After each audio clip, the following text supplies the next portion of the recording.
The sky above Earth was no longer blue. It was broken, filled with lines of smoke and the black shadows of enemy warships that moved like giant predators. The Cathari Dominion, rulers of half the galaxy, had finally come to Earth. For years they fought other species and crushed them, one after another. Now they had turned their eyes to humanity. From space, the Dominion ships fired their beams into the cities below.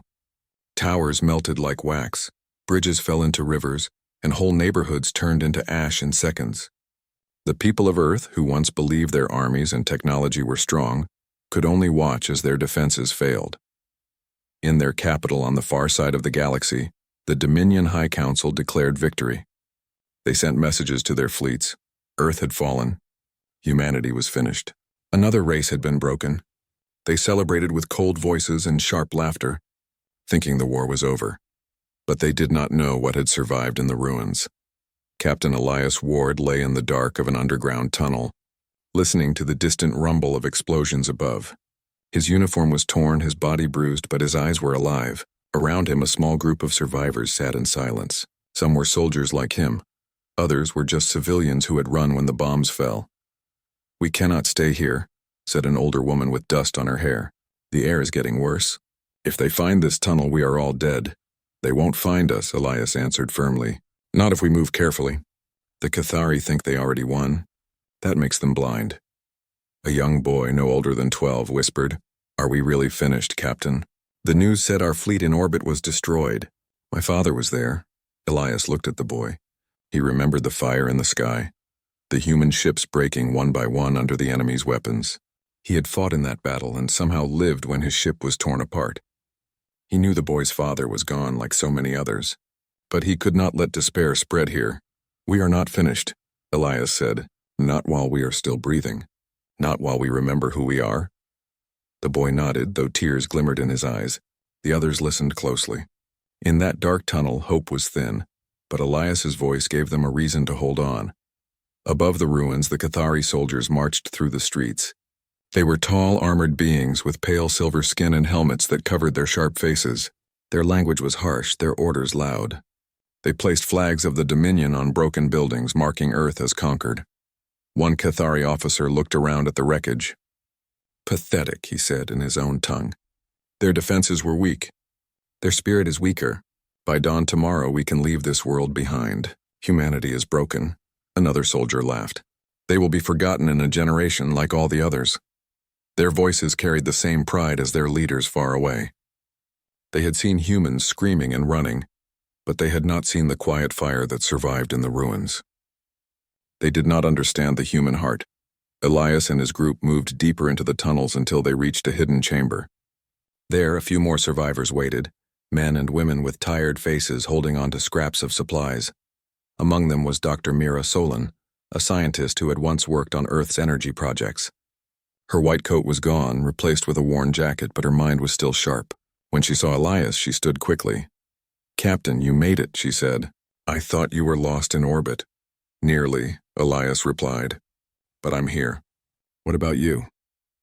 "How many people do you have?" "Too few," Mira said sadly. "We hide and we wait. That is all we can do now." "No," Elias said, his voice steady. "We will not only hide, we will prepare. If they think we are finished, that is their mistake, and we will make them pay for it." Some in the room shook their heads. "Captain, look around," one man said bitterly. "We have no weapons, no ships, no allies. The world is gone.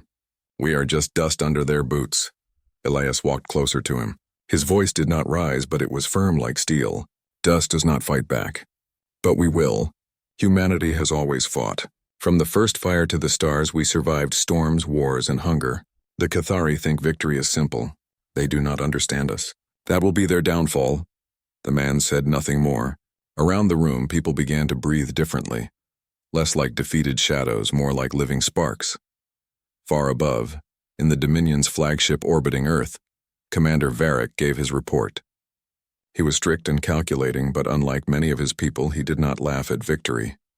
"High Council," he spoke through the holoscreen, "I warn you, these humans are not like others. I saw the way their ships fought even as they burned. They did not surrender. They did not flee. They fought until the last," the council members smirked. Commander, you give too much weight to dying gestures. They are broken. Our victory is complete. The humans are a primitive race now extinct. Varric frowned. He wanted to argue, but he knew the Council's pride. They believed only in strength, and they believed humanity had none left. At last he bowed his head. Yes, High Council. But in his thoughts he remained uneasy. Something in his gut told him the story was not yet finished. On the ground, Elias's group planned their next move. They would travel through ruined subway lines to reach an old military base outside the city. Maybe, just maybe, there would be supplies left behind. Weapons, radios, anything to fight back. The journey was dangerous. Cathari patrols searched the streets and drones floated overhead. But Elias led them with care, moving from shadow to shadow. Along the way, they passed the ruins of a school. The walls blackened with smoke. The boy in their group stopped to look at it. My sister used to come here, he whispered. Elias put a hand on his shoulder. Then we fight for her. For all of them. Step by step, the survivors moved forward, their hearts beating faster with both fear and determination. Every ruined street they crossed reminded them of what was lost, but also what must be defended. That night, under the broken sky, Elias looked out over the dark horizon. Fires burned in the distance, and enemy ships glowed like stars above. He clenched his fists and spoke quietly, not only to himself but to every survivor, to every human heart still beating across the world. They may have declared victory, he said, but we are still here. Humanity is not finished, and we will make them remember that this world is ours. The words carried into the silence, a promise of what was to come. And though the Dominion celebrated far away, believing the war was already won, a new truth had been born in the ruins of Earth. The fight was not over. It had only just begun. The ruins of Earth grew quiet after the first storm of fire. The Cathari Dominion believed their conquest was complete. Their patrols still marched. Their drones still scanned the streets, but their reports to the High Council said the same thing every day. Human resistance is scattered. They are broken. Nothing remains but chaos. But under the cracked ground, in tunnels, basements, and forgotten shelters, humanity was not silent. It was preparing. Captain Elias Ward and his group had made their way through the old subway system to a half-buried military depot. Much of it was destroyed, but deep inside they found sealed storage rooms the Cathari had missed. The survivors crowded around as Elias pulled open a heavy door. Dust fell like ash, but inside were crates marked with the faded symbol of Earth's defense force. Please let it be food, one man muttered. No, said Elias, prying the crate open with a piece of broken metal. It will be better. Inside were weapons, rifles, grenades, and old communication gear. They were not enough to fight a war, but enough to strike back. The survivors stared. For the first time, their eyes held something other than fear. Elias looked at them all. This is where it begins, he said. Not loud, not open, but in the shadows. We strike where they do not see, and every time we remind them that humanity still breathes. Among the survivors, Dr. Mira Solon was the one who thought of using the ruins themselves as weapons. She had been an energy scientist before the war, and though most of her machines were destroyed, her mind was still sharp. One evening, she spread a broken map of the city on the floor of the depot. Her finger pointed to a marked square.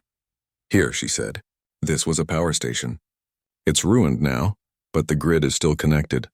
If we overload it, we can cut power to half the district.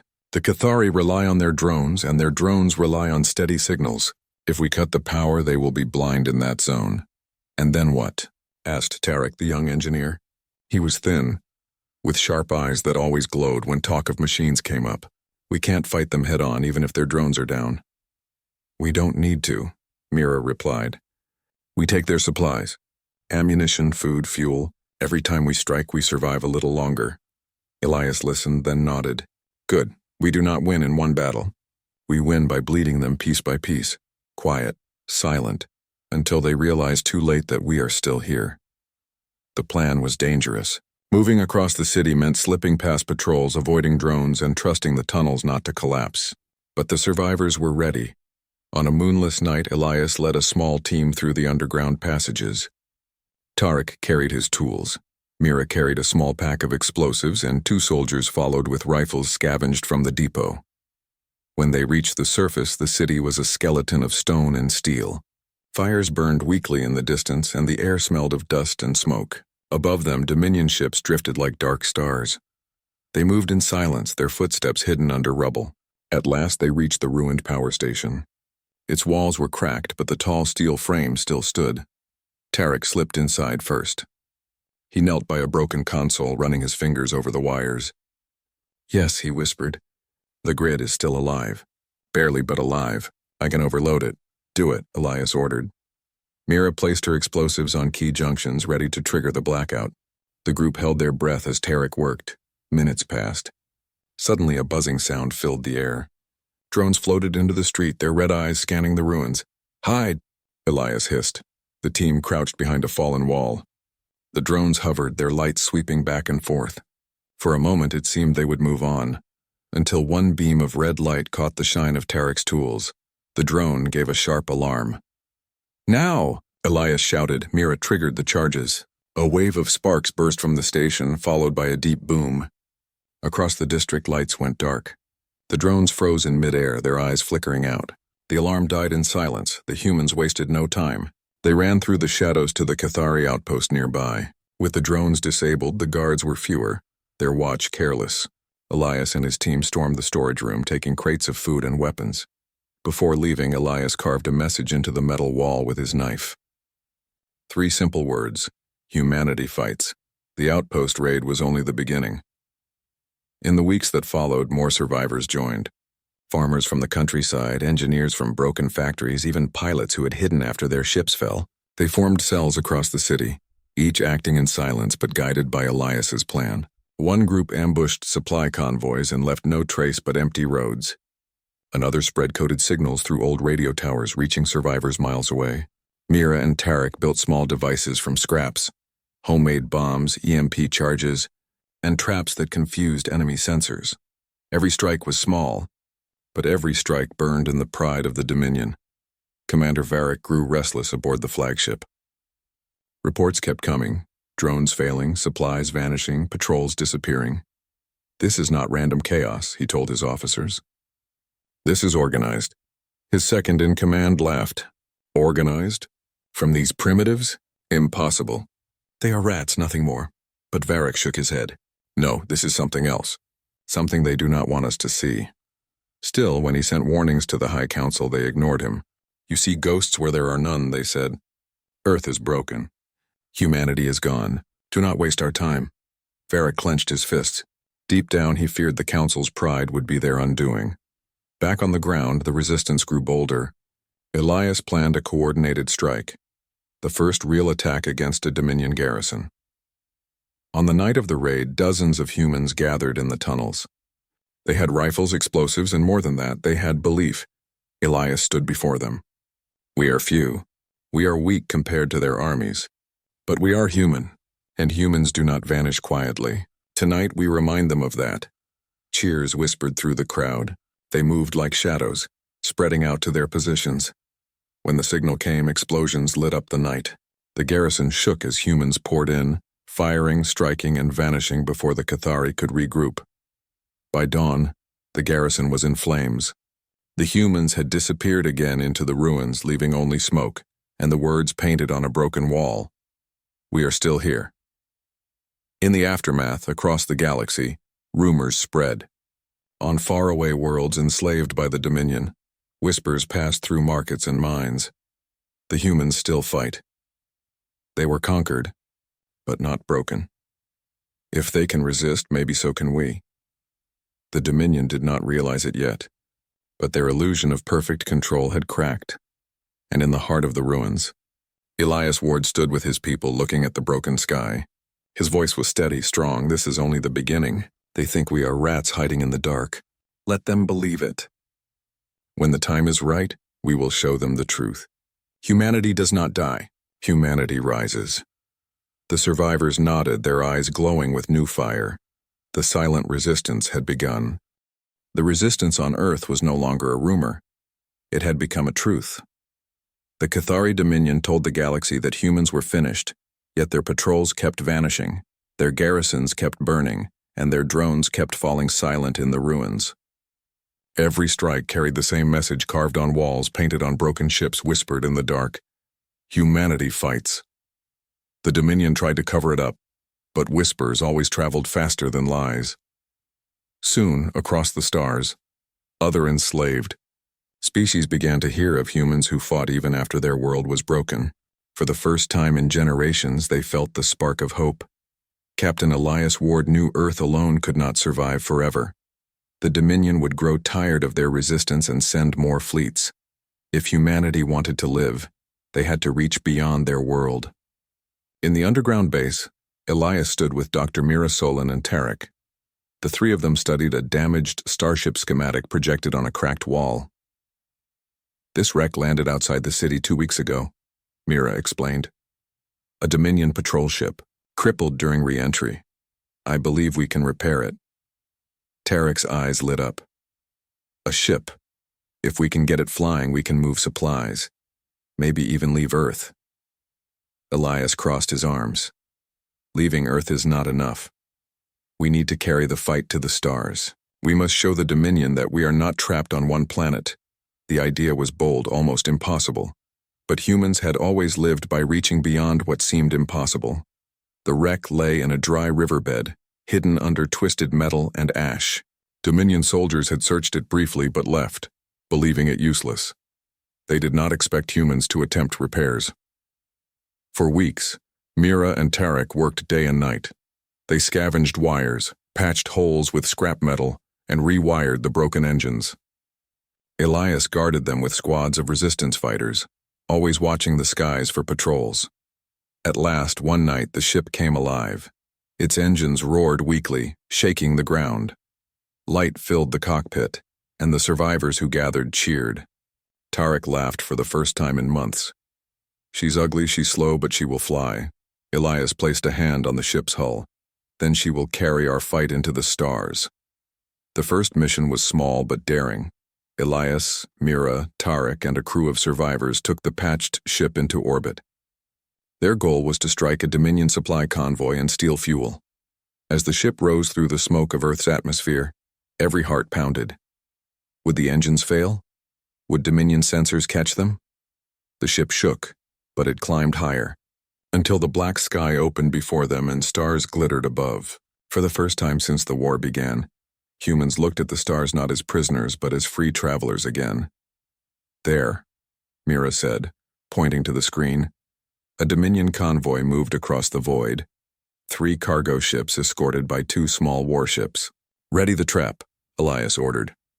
Tarek activated a device Mira had built, a crude energy pulse that disrupted signals. The escort ships shuddered, their sensors blinded. Elias guided their ship forward, weapons firing. The humans struck fast and vanished even faster. Within minutes, 2 cargo ships were captured, the escorts disabled. Inside the stolen ships were not only fuel and food, but alien prisoners, slaves from other worlds. They stared at the humans with disbelief. "You fight?" one alien whispered, his skin pale and scarred. "No one fights the Dominion. It is death." Elias looked him in the eyes. "Then let death find us standing. Join us, and we will show them humanity is not alone." Some of the aliens hesitated, but many nodded. Hope was rare, and humans had just lit it again. News of the raid spread like fire. Across nearby colonies, slaves whispered, "The humans have ships now. They strike the Dominion in space. They are not finished."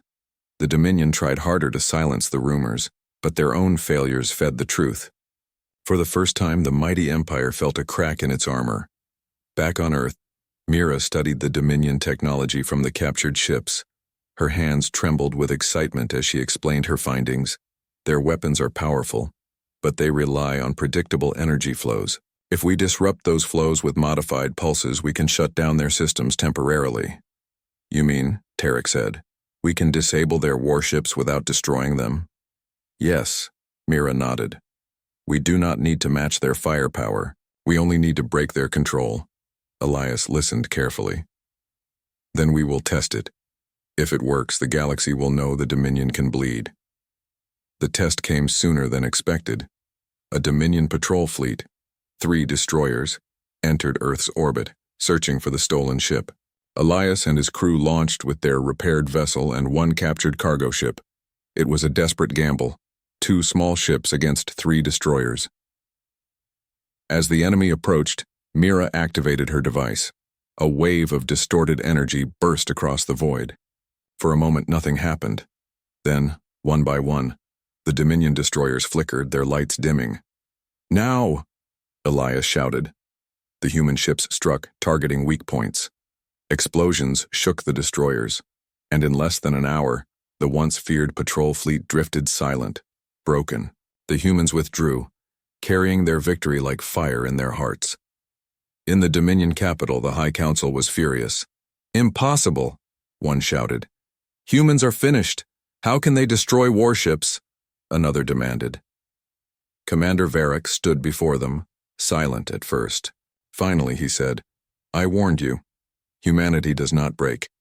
Every strike we ignore only makes them stronger. If we do not act with full force, they will spread like fire." But the Council dismissed him again. "No, this is nothing but scattered chaos. The Dominion is eternal. Humans are only ghosts, screaming before they vanish." Varric bowed, but his eyes narrowed. He knew the Council's pride blinded them, and he feared the galaxy would soon learn otherwise. Meanwhile, the Resistance celebrated. In hidden bases and underground shelters, people danced and laughed for the first time since the war began. The message of their victory reached survivors across Earth. "They cannot stop us," Elias told them. "We may not match their power, but we do not need to. We fight where they do not expect. We fight with the courage they cannot understand." The freed aliens also joined the celebration. They had seen many worlds fall, but never one rise again after such ruin.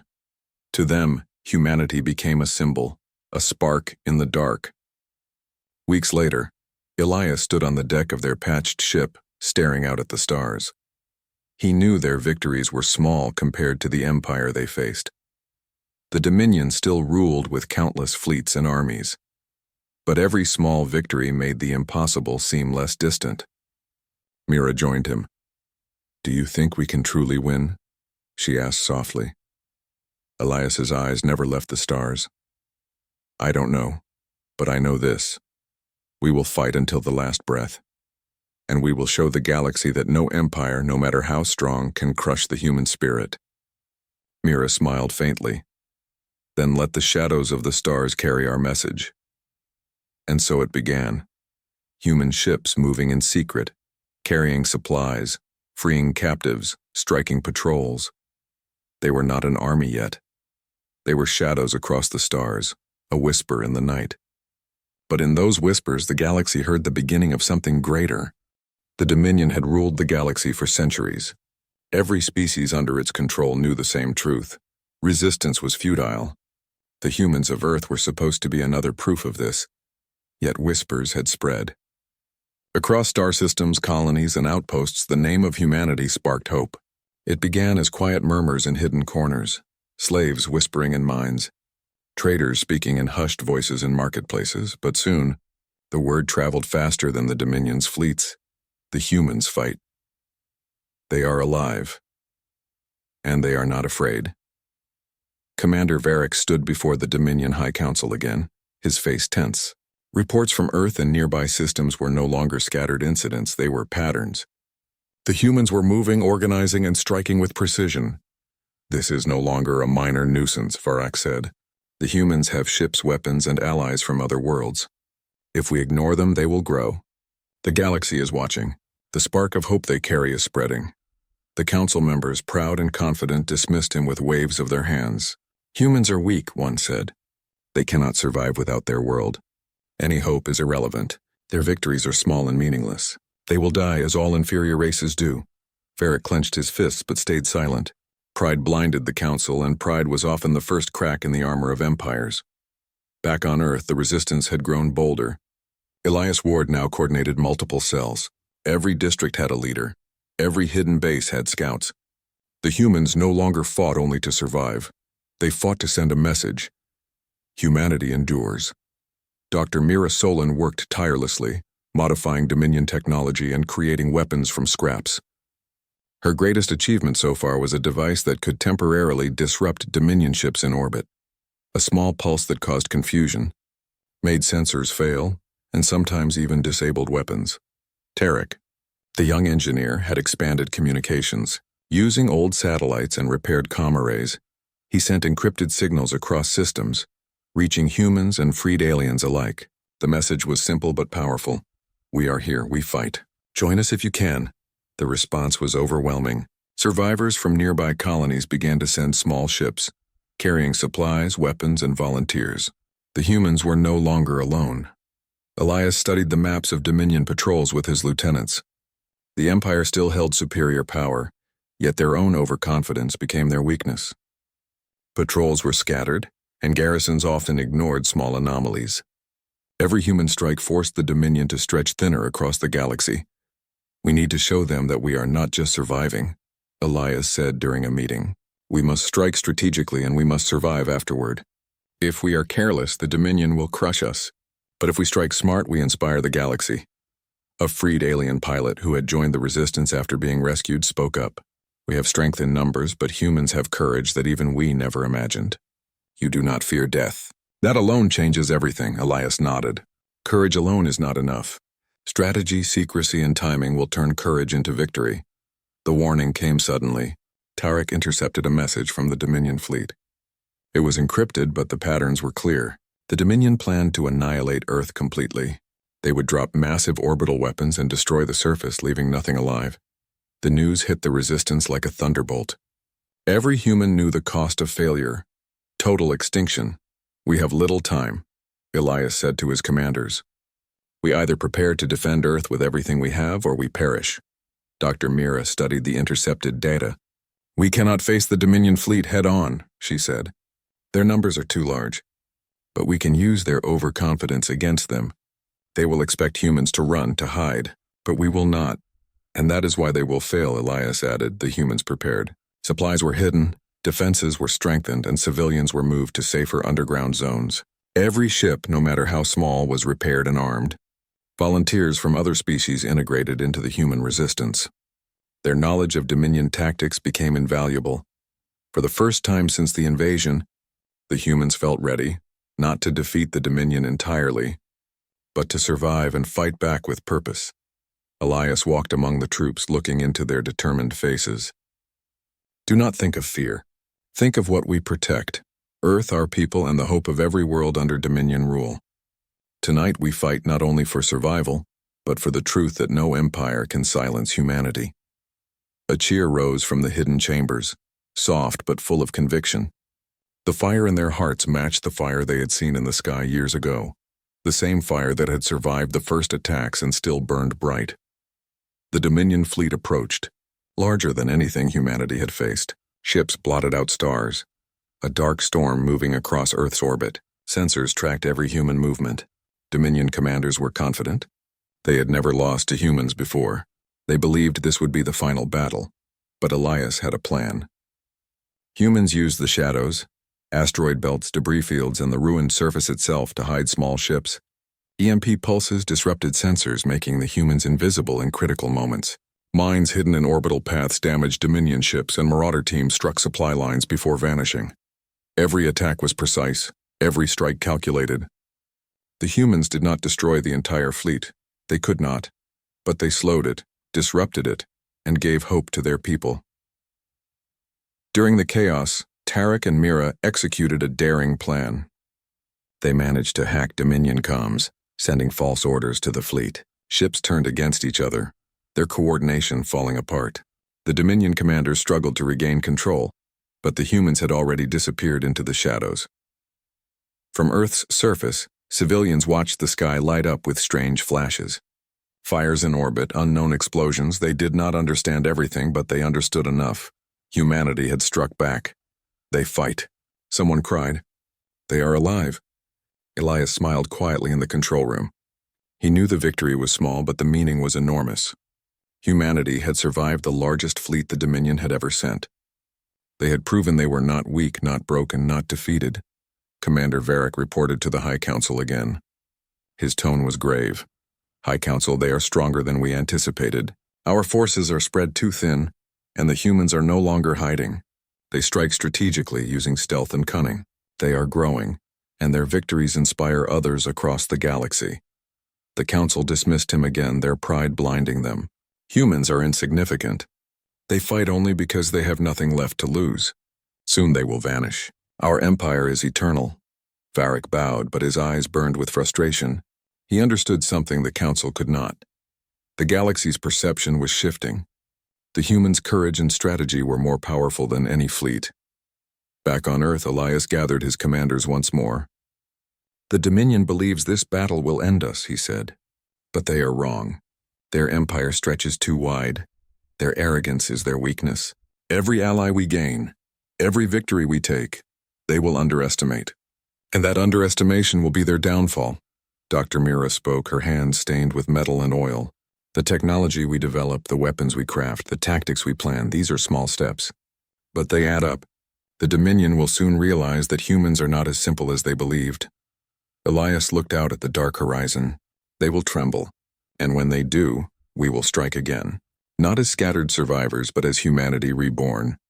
In the following weeks, small ships carried humans and aliens across nearby star systems, freeing prisoners, sabotaging supply depots, and spreading the story of Earth's resistance. The Dominion's control weakened not because humans destroyed fleets, but because hope spread where despair had lived for centuries. Every colony that had ever bowed in fear began to question the Empire. Every enslaved species saw that even the smallest, weakest humans could resist the mightiest fleet. Humanity had become more than a fight for survival.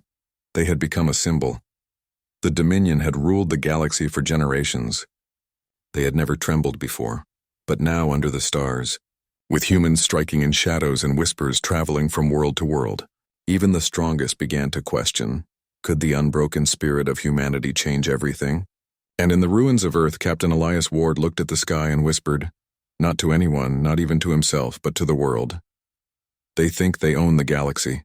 They think victory is theirs. But they do not know what humanity can do. They have not seen what we are capable of. Soon the Empire will tremble."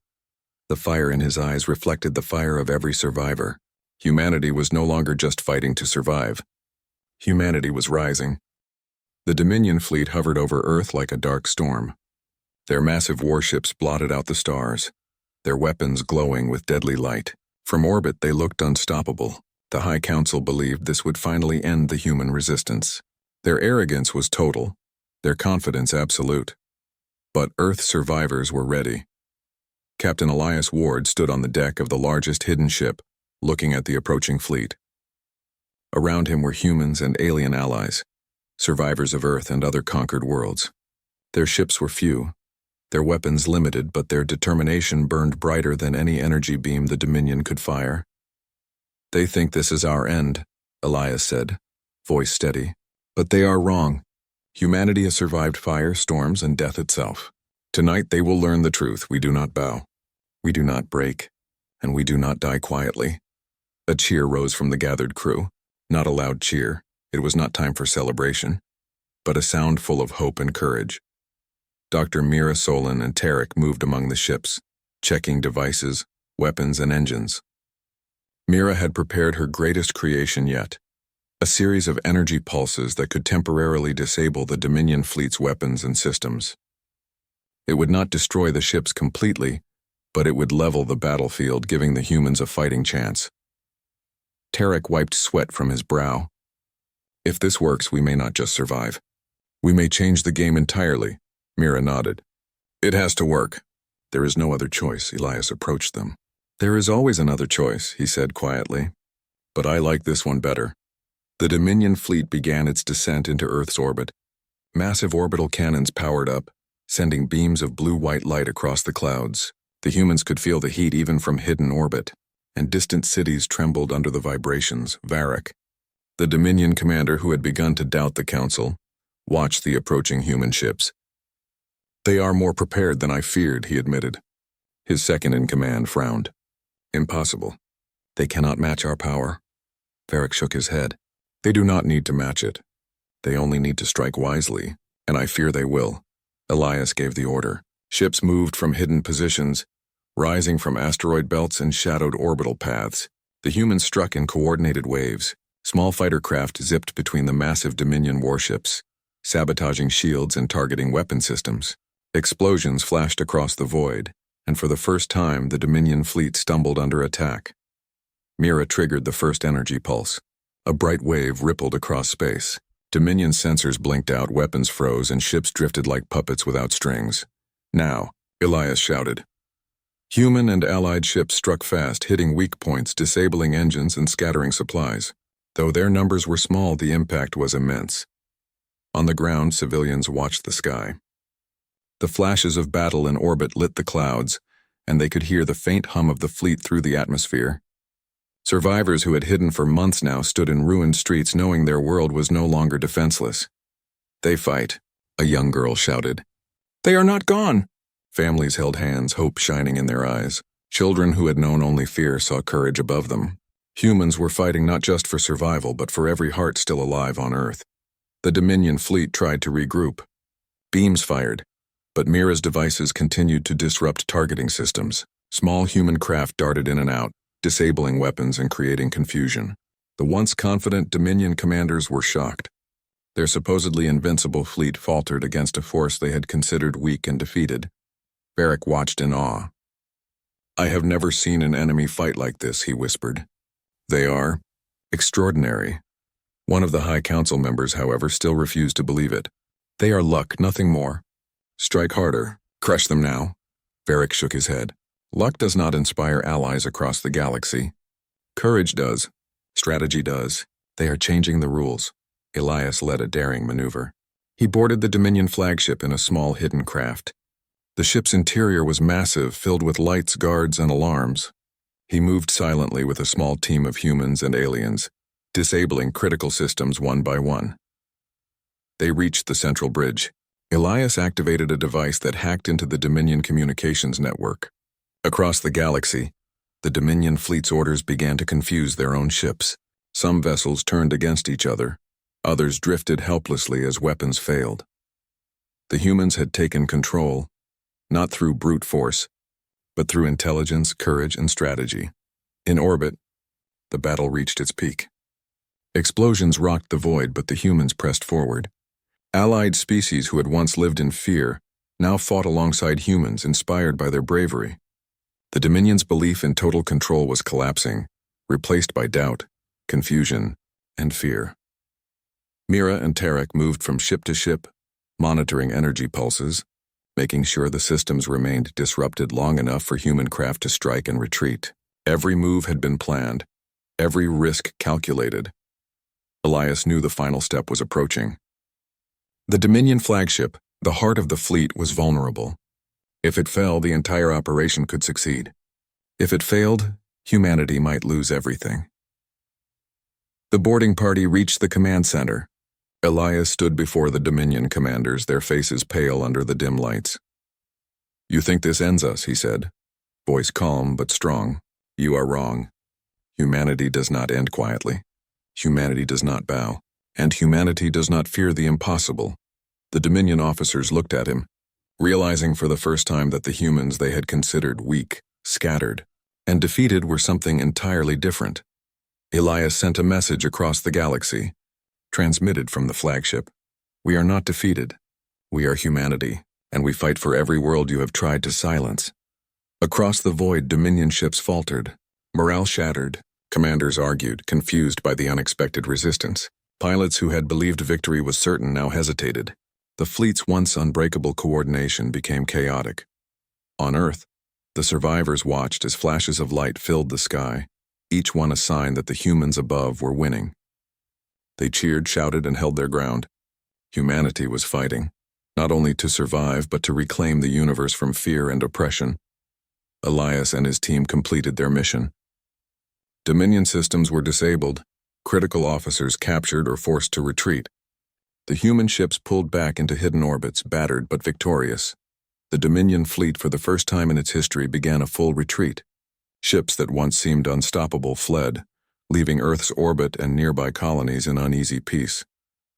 Varric, watching from the remaining fleet, whispered to himself, "They were never simple. I should have known. Humanity rises. Back on Earth, Elias stood on a ruined rooftop looking at the stars. Around him were survivors, humans and allied aliens cheering for the first time in years. They were battered, tired, but alive and victorious. Dr. Mira approached him, smiling faintly. "We did it," she said. "No," Elias corrected, looking at the horizon. "We started it. The Dominion thought they could destroy us, but they did not count on humanity. That was their mistake." The sky was no longer only fire and smoke. The stars shone clearly above the ruins, and for the first time, humanity could look upward without fear. The message spread across the galaxy. Slaves, oppressed species, and isolated colonies listened to the tale of Earth's survivors and their daring resistance. Humans had shown that even when the world falls, courage and intelligence can defy the mightiest empire. The Dominion, once unshakable, had learned a truth they could not ignore. Victory is never complete until the spirit of the defeated is truly crushed.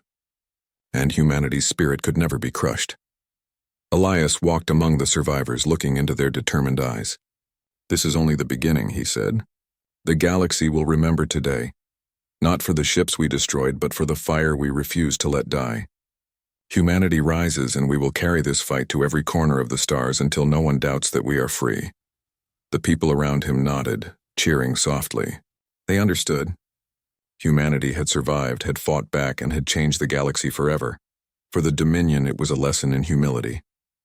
For the galaxy, it was a spark of hope. And for humanity, it was proof. They declared victory, but they did not count on humanity.